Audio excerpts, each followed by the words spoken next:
3. Em meio ao turbilhão de acontecimentos, não perca a presença de espírito. A estratégia do contrapeso. No calor da batalha, a mente tende a perder o equilíbrio. Você enfrenta muitas coisas ao mesmo tempo: contratempos, dúvidas e críticas dos próprios aliados. É perigoso reagir emocionalmente, com medo, depressão ou frustração. É vital conservar a presença de espírito, mantendo seus poderes mentais, sejam quais forem as circunstâncias. Você deve resistir ativamente ao impulso emocional do momento, permanecendo decidido, confiante e agressivo, não importa o que o atacar. Fortaleça sua mente ainda mais, expondo a adversidades. Aprenda a se desprender do caos do campo de batalha. Deixe que os outros percam a cabeça, sua presença de espírito o afastará da influência deles e o manterá no curso. A tática hiperagressiva. O vice-almirante Lord Horatio ou Nelson, de 1758 a 1805, tinha passado por tudo. Perdera um olho no cerco de Calvi e o braço direito na Batalha de Tenerife. Derrotara os espanhóis no Cabo de São Vicente, em 1797, e frustrará a campanha de Napoleão, no Egito, ao derrotar sua marinha na Batalha do Nilo no ano seguinte. Que tal fazer um curso gratuito de Python com 8 horas de duração? São 4 aulas com 2 horas cada aula. Na primeira aula a gente vai aprender a criar automações de dados do Python. Egito, ao derrotar sua marinha na Batalha do Nilo no ano seguinte. Mas nenhuma de suas tribulações e triunfos o preparou para os problemas que enfrentara com os próprios colegas na Marinha Britânica ao se aprontarem para a guerra contra a Dinamarca em fevereiro de 1801. Nelson, o mais glorioso herói de guerra da Inglaterra, era a escolha óbvia para comandar a frota. Mas o almirantado escolheu Sir Hyde Parker, com Nelson como o segundo em comando. Esta guerra era um assunto delicado, ela devia forçar os desobedientes dinamarqueses a concordar com o embargo liderado pelos britânicos à remessa de mercadorias militares para a França. O inflamado Nelson era propenso a perder a calma. Ele odiava Napoleão e, caso se excedesse contra os dinamarqueses, provocaria um fiasco diplomático. Sir Hyde era um homem mais velho, mais estável, equilibrado, que faria o que tinha de ser feito e nada mais. Nelson engoliu seu orgulho e aceitou a incumbência, mas viu problemas no futuro. Ele sabia que o tempo era essencial: quanto mais rápido os navios partissem, menor a chance de os dinamarqueses aumentarem suas defesas. Os navios estavam prontos para levantar as velas, mas o lema de Parker era tudo em ordem. Correr não era de seu estilo. Nelson detestava seu ar despreocupado e estava doido por ação. Ele revia relatórios do serviço secreto, estudava mapas e propôs um plano detalhado para combater os dinamarqueses. Escreveu a Parker insistindo para que ele tomasse a iniciativa. Parker o ignorou. Finalmente, no dia 11 de março, a frota britânica içou as velas. Em vez de seguir para Copenhague, entretanto, Parker ancorou bem ao norte do porto da cidade e convocou uma reunião com seus capitães. Segundo os relatórios do serviço secreto, ele explicou, os dinamarqueses tinham preparado defesas sofisticadas para Copenhague. Barcos ancorados no porto, fortes ao norte e ao sul e baterias de artilharia móvel podiam fazer os britânicos voar pelos ares. Como combater esta artilharia sem terríveis perdas de vidas? Também, os pilotos que conheciam as águas ao redor de Copenhague relataram que elas eram traiçoeiras, com bancos de areia e ventos astuciosos. Navegar nessas águas arriscadas sob bombardeio seria horrível. Com todas estas dificuldades, talvez fosse melhor esperar que os dinamarqueses deixassem o porto e, então, combatê-los em mar aberto. Nelson lutou para se controlar. Finalmente explodiu, andando de um lado para o outro na sala, o toco de seu braço perdido sacudindo enquanto falava.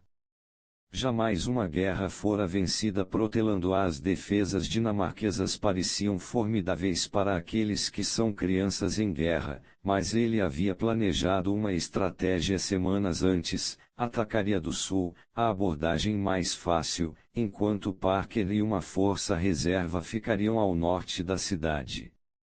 Nelson usaria sua mobilidade para tomar as armas dinamarquesas. Ele tinha estudado os mapas. Bancos de areia não eram ameaça.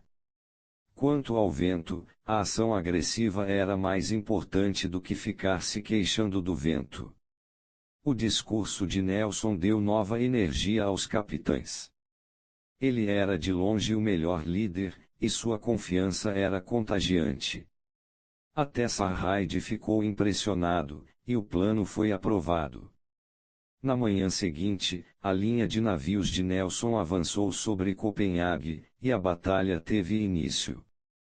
Os canhões dinamarqueses, disparando sobre os britânicos de perto, cobraram feroz tributo. Nelson andava de um lado para o outro no convés de sua nau capitânia, HMS Elephant, incentivando os homens. Ele estava excitado, quase em êxtase.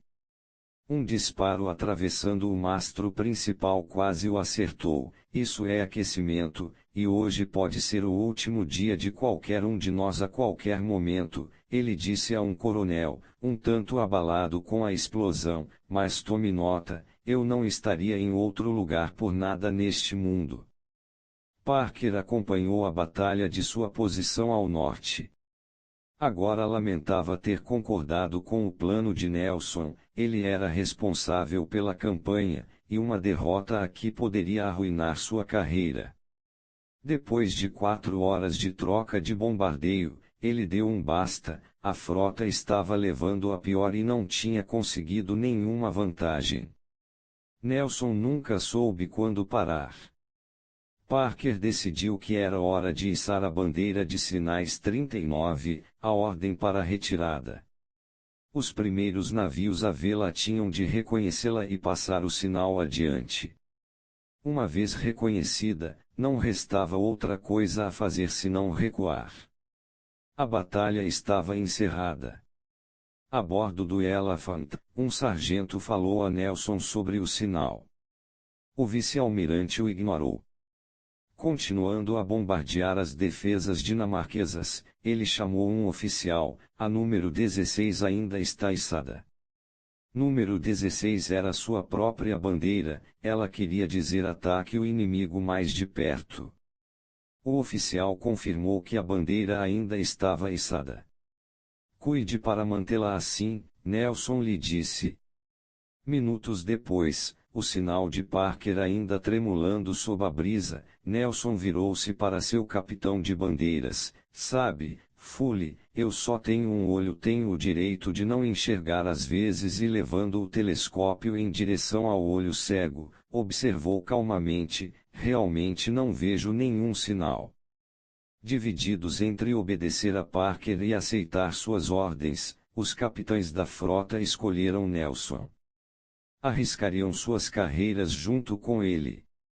Mas não demorou muito e as defesas dinamarquesas começaram a ceder, alguns navios ancorados no porto se entregaram e os disparos das armas diminuíram de intensidade. Menos de 1 hora depois do sinal de Parker para parar a batalha, os dinamarqueses se renderam. No dia seguinte, Parker congratulou Nelson sem grandes efusões pela vitória. Não mencionou a desobediência de seu subordinado. Estava esperando que a questão toda, inclusive a própria falta de coragem, ficasse tranquilamente esquecida. Interpretação.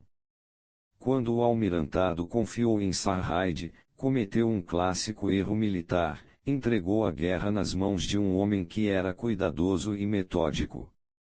Homens assim podem parecer colmos, até fortes, em tempos de paz, mas seu autocontrole muitas vezes esconde uma fraqueza. Eles pensam demais porque estão assustadíssimos com a possibilidade de cometer um erro e com o que isso significaria para eles e para suas carreiras. Isso só se revela quando são testados em batalha. De repente, eles não conseguem tomar uma decisão. Vêem problemas por toda a parte e derrota ao menor contratempo. Recuam não por paciência, mas por medo. Muitas vezes estes momentos de hesitação selam seu destino. Lord Nelson operava de acordo com o princípio oposto. Franzino, de constituição delicada, ele compensava sua fraqueza física com feroz determinação. Ele se obrigava a ser mais decidido do que qualquer um à sua volta. Assim que entrava em batalha, ele destravava seus impulsos agressivos. Quando outros senhores do mar se preocupavam com casualidades, vento, mudanças na formação do inimigo, ele se concentrava em seu plano. Antes da batalha, ninguém planejava estratégias ou estudava seus adversários mais meticulosamente. Esse conhecimento ajudava Nelson a sentir quando o inimigo estava prestes a cair.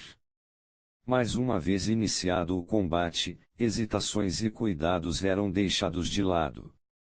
A presença de espírito é uma espécie de contrapeso para a fraqueza mental, para nossa tendência de nos deixar levar pelas emoções e perder a perspectiva no calor da batalha. Nossa maior fraqueza é perder o ânimo, duvidar de nós mesmos, tornando-nos desnecessariamente cautelosos. Ter mais cautela não é do que precisamos, ela é só uma cortina para nosso medo do conflito e de cometer um erro. Precisamos é do dobro de resolução, uma intensificação de nossa confiança. Isso nos servirá de contrapeso. Nos momentos de tumulto e confusão, você deve se forçar a ser mais determinado. Convoque a energia agressiva de que você precisa para superar a cautela e a inércia.